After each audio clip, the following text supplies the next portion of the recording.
Hello guys, magandang araw. Gagawa tayo ng pancake. So ayan, naka-prepare na yung mga gamit. Harina, milk, andyan yung isang itlog na nakalagay na sa bowl. At meron din tayong baking powder. Syempre, andyan din si vanilla pampabango. Syempre, charot. So ayan, na yung harina.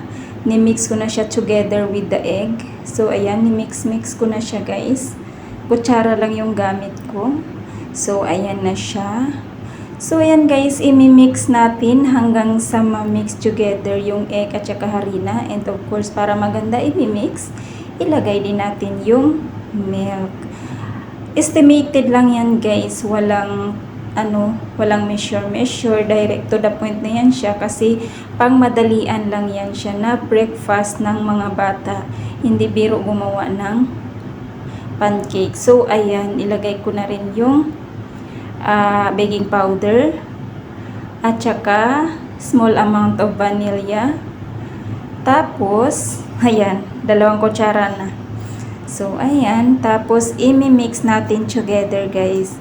Maganda kasi yung pancake pag may harina, no? Kasi yung harina para sa akin is pampabango talaga siya.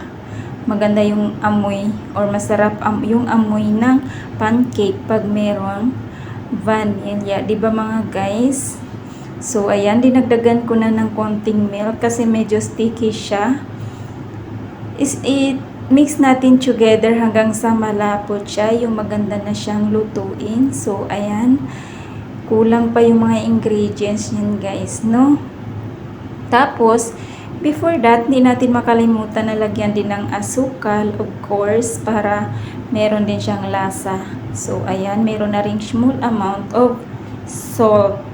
Parang maalat-alat na matamis-tamis. So, ayan, lagyan din natin ng small amount of oil, no? Yung cooking oil.